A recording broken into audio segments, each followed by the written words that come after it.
We hear a lot of statistics these days. The numbers don't always make an impression. But here's one that ought to get your attention. 66,000 Fort Bend County adults are not functionally literate.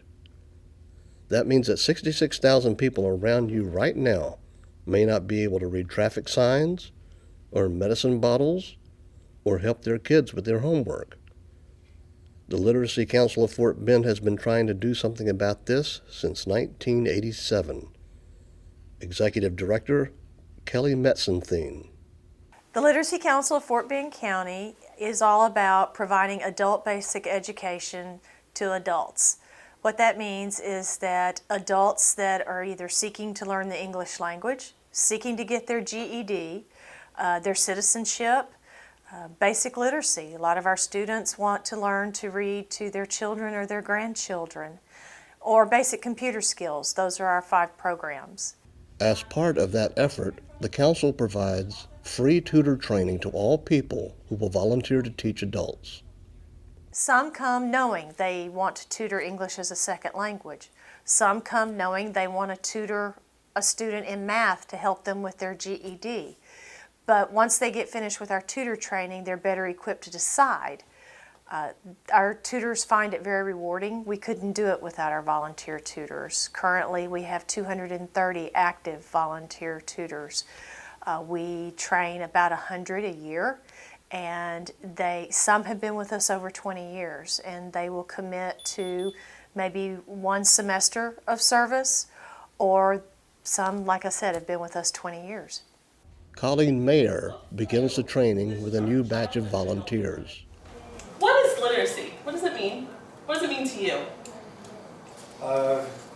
Read and write. Okay, reading and writing. Understanding. Oh, okay. What do you mean understanding what? Comprehending the words, not only just reading. It makes you wonder what kind of person would donate their time to help people learn to read. Do they have a desire to help an adult be a better citizen or be a better parent? Do they have a desire to help an adult achieve their goals in life? I mean, a lot of our students, say our GED students, yeah, they dropped out of high school, some for noble reasons, some for not so noble reasons. The important thing is that they're here. It takes a lot for an adult to walk in our front door. They have to shed their pride, and they have to be self-motivated to come in here. Nobody's forcing them here.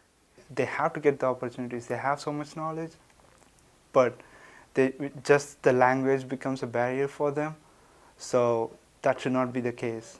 Their knowledge should be brought out.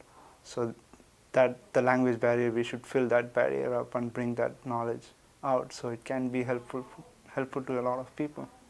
So is that attractive to somebody who wants to see results and who wants to volunteer and help an adult? Because, you know, let's face it, we are examples to our children. So we may not serve children directly, but when you're helping an adult do better in life, it trickles down. Remember those statistics? Here's another one. 1 in 5 Houston adults are functionally illiterate. So you're driving along the road and 1 out of every 5 people that you pass can't read the street signs. That's really scary to me. Imagine how lonely it would be if you were in a world where you couldn't read. You could just do enough to get by every day to make a wage, to make a living, and you didn't want anybody to know about it. It's a pretty lonely world. Learn more at fortbendliteracy.org. That's FTBEND literacy.org. For Celebrate Reading, I'm John Woods.